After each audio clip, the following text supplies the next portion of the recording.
This week's chapter picks up exactly where the last one left off, with Yugi, the other Yugi, stepping up to face Mokuba Kaiba in another game of Capsule Monsters chess. We get a bit of a recap as to how the game works, as well as a few additional details that we didn't really get last time. We get a breakdown of different sections of the game board, for one, where we see that each side has a space where if you're able to move your characters to the top of that space, it's an elevated space, they will recover health, which I don't see why that matters since they die in one hit anyway. But we also see evolution spaces, which are a hint for later. We also get a breakdown of the creatures on, I think, just Yugi's side, maybe on both sides, but I think it was just Yugi's side. It doesn't really matter anyway, because all we get again are their levels and the names of their abilities. We don't get any description of what those abilities do, and I mean, some of them are self-explanatory, but some of them aren't. And again, just the levels are not enough to determine the power of these creatures versus each other. With as diverse a pool of creatures as you have here, there is no way that just a variable of 5 levels is enough to actually play this game. Each figure, at the very least, has to have its own attack defense stat and hit point stat, and we again see no indication of that here. So even though the game that we see here is certainly interesting to watch, and once again the visuals in it are great,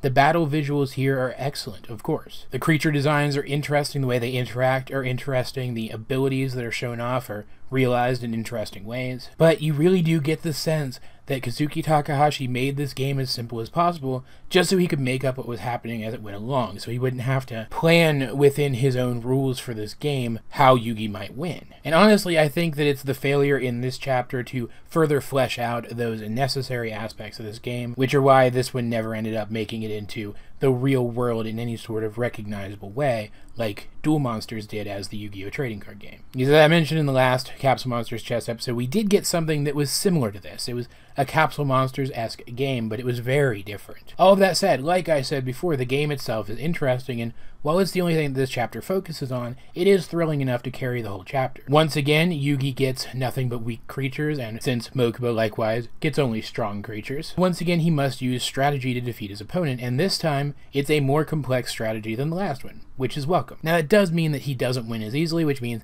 he doesn't get to be as smug about winning, which, if you recall in that previous chapter, is what I said was the most interesting to me. And his victory is certainly far less spectacular here. But it does make this game more interesting, more layered, and more intense overall. Since Mokuba has nothing but strong creatures, he spreads them out so they can move throughout the entire board more easily. Meanwhile, Yugi groups his creatures together. He's going for a sort of strength in numbers approach. Effectively, he plans to use his other creatures as a wall to protect this one. I think it's called Beton or something. This little caterpillar-looking guy. And that's specifically because of those evolution spaces. As an insect-like creature, Beton can go through a metamorphosis into a stronger creature. So Yugi basically uses his other creatures as a wall and a distraction, and he does pull off some really cool combos with them to actually do some damage to Mokuba's creatures. But he primarily uses them as a defense for Beton while he moves Beton over to one of the evolution spaces and turns it into the Hyper Beetle. Hey look, it's another metaphor for the little Yugi becoming stronger when he becomes the big Yugi.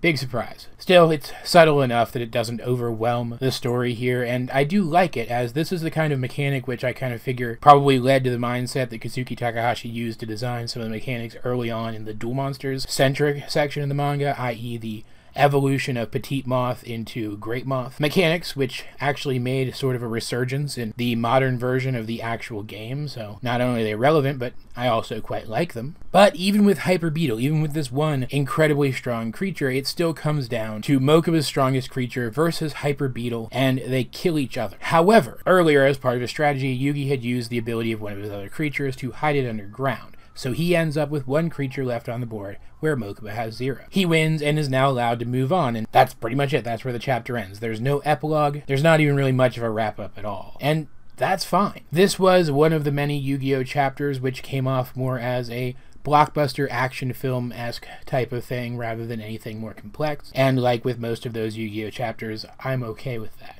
Though I still really wish that this game had been fleshed out even more than it actually was. That is something that will probably always bother me, especially every time I go back to reread these chapters. All of that said though, guys, if you have read this chapter of Yu-Gi-Oh!, what did you think of it? Let's get a discussion going in the comment section down below, or over on my Discord, link in the description. I'm actually trying to get over to the Discord myself more often now, so hey, you might bump into me there, who freaking knows. All of that said though, this has been AJ22, and I will talk to you guys later.